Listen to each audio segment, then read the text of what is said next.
Alright, good morning from Manawag, Silangkil. Ilang beses nang na-overhaul yung motor mo, Angel? Dalawa Na. Pangatlo ngayon. Pangatlo ngayon, okay. So, wala pang isang buwan. wala pang isang buwan. So, overhaulin na naman natin ngayon. Kasi yung concern ni Angel, itong axle ng kanyang sprocket, ayun sobrang lakas ng kalog. Nih, nakakambyo. Bro, yan. Tulak mo, bro. Okay, yan ang concern ng Angel, sobrang lakas ng yan, kalog niya. Hindi normal yung atras sa bante niya, sobrang laki ng gap. Kaya gumagasgas ako. Kaya gumagasgas na yung sprocket dito sa crankcase. Okay, so ang concern ng Kyle, papa-overhaul niya ulit kasi nung in-overhaul to, may nakita siyang washer na hindi na ikabit. Nasaan ang Kyle yung washer? May washer na hindi na ikabit sa transmission niya kaya kinuha niya. Ayan Okay, so itong washer na to mga kabro, yan, washer ng transmission to, dun sa may mismong counter shaft axle. Okay, so papa-overhaul ulit ng Kyle, check natin yung mga washer ng transmission kung bakit ganon ka lakas ng kalog. Palamigin lang natin, from Manawag siyang Kyle. At si kabro, shoutout kabro. Okay, palamigin lang natin ang Kyle, no? Shoutout po sa mga toda dyan sa Manawag. Manawag. Sige Kyle, palamigin lang natin.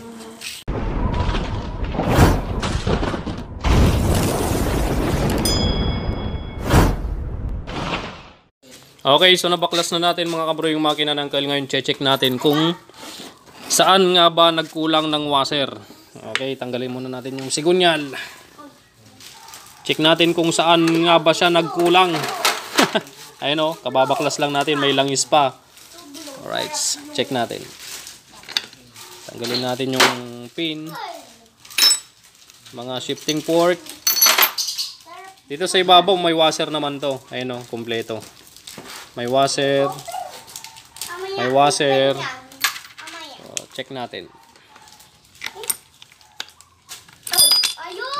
Ayun, shoutout kay Darby. Hello Darby. Hello. Bot. Okay, so check natin. Wala tayong bro, i-video man bit. Yasilip mo lang basket. Ito. Check natin. Counter shaft, check natin yung mga gear. Ito. So nandito yung washer. Kaigpit niya. Yun. Tercera. May washer. Bushing. Tapos washer. Oh, kumpleto naman ang Kyle. Bakit? Ang laki ng kono eh. Oh. Masyadong maalog. Amig dito. Kumpleto naman yung washer niya dito. Sa kambyo. Bakit maalog-alog eh? Ginagasgas niya yung... Kumpleto naman. Dito ang kulang. Hindi, takto lang naman. Sakto naman yung washer niya.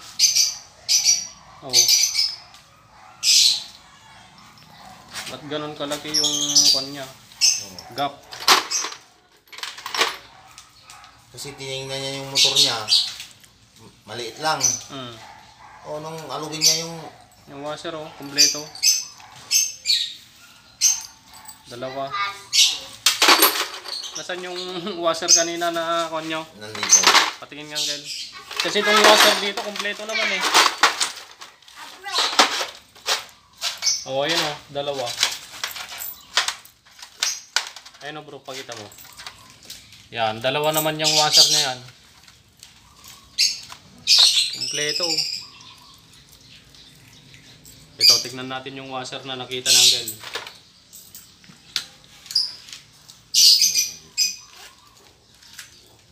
Dito naman sa main shop mga kabro. Okay, check natin. Goods. Ito, goods din. Dito. Ay, ito pudpod. Pudpud yung isang washer. Pudpud na. Narunot. Narunot brother yung isang washer dito sa may idle gear. Narunot. Ang hangit ko. Ito. Narunot mga brother. So wala namang nagkulang na washer. Ang problema lang yun yung washer na napudpud. Isang kunin nilagay. Wala na, hindi na makita ng kill yung washer. Amos body. Nilagay ko lang dito. Kompleto naman dito. Sa kick. Ito, Kompleto. boss ni. Washer. Oh, ito yung sinasabi ng uncle kanina, yung pinakita niya sa akin. Kamukha nitong mga to. Ayan ang dalawa. Itong washer na ito Yan, dalawa. tinanggal niya Kamukha sa nito. loob. Tapos hindi niya binalik. So, ibig sabihin, kompleto naman yung washer ng transmission. Ito naman, yung isa pang napulot ng uncle. Washer ng kwanto, yung mga tornilyo ng rotor oil pump. So, tinignan ko kanina, kompleto din naman yung washer. Kaya sobra yan. Okay, ito yung mga dala ng uncle na washer, yung pinakita niya sa akin. Binaklas na natin, kompleto naman bro. Alright. Kaya lang narunot Narunot yung isang washer, palitan na lang natin. O kaya masyadong alog. Sopa. Maalog-alog.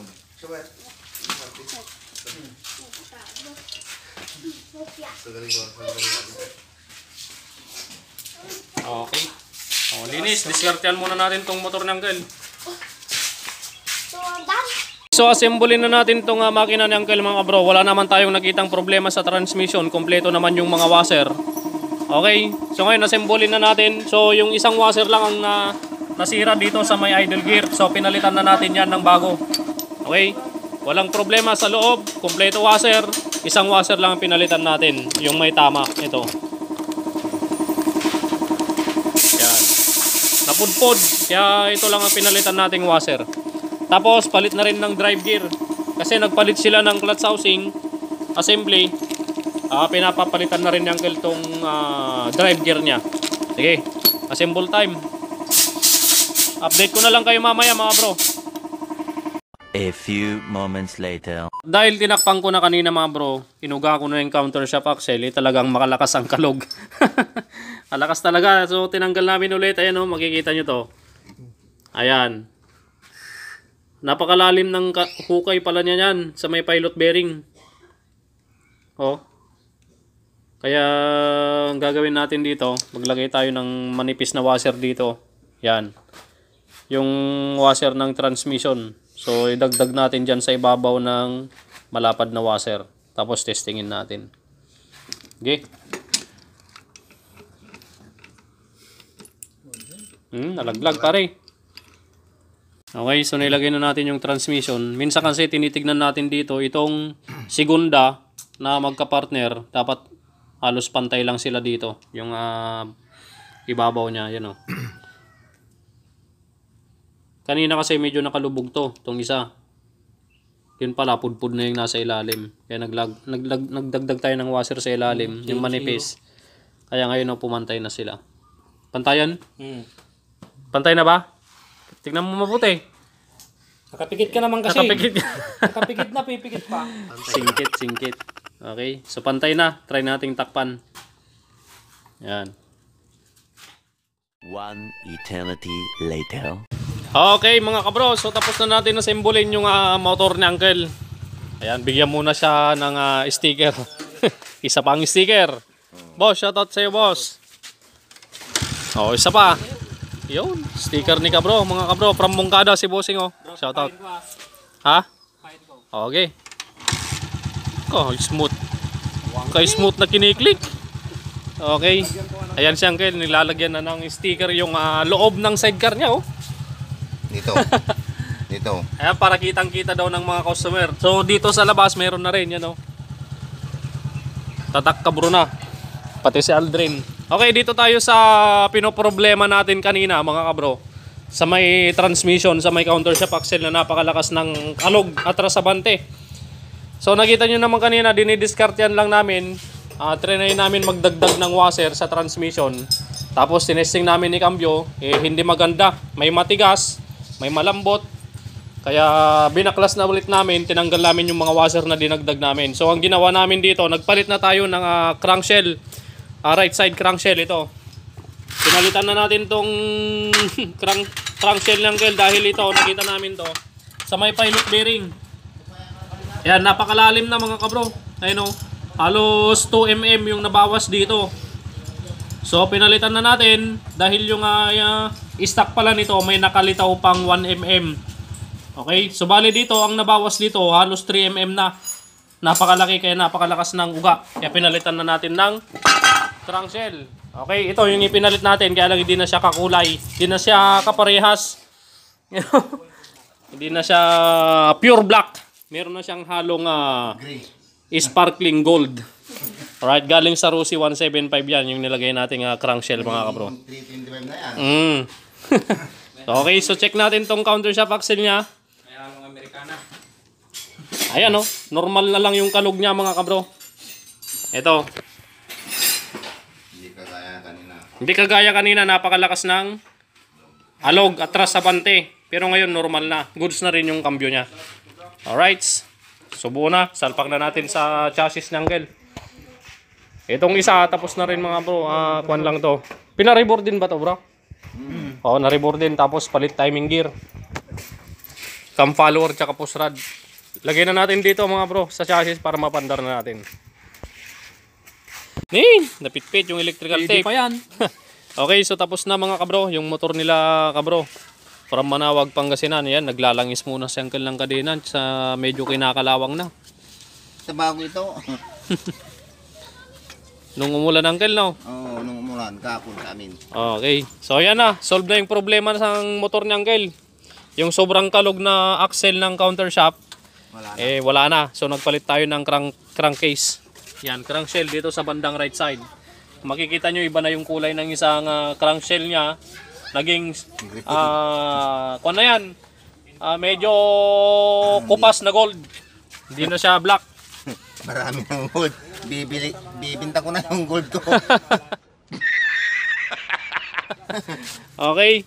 Ayan o, okay na. So hindi nagagasgas yung kadena sa kanyang crankshell dito sa may engine number mga bro. Kasi pudpud na yung likod niyan eh. Gasgas na. Hindi natin nakita kanina. Gasgas na yan po.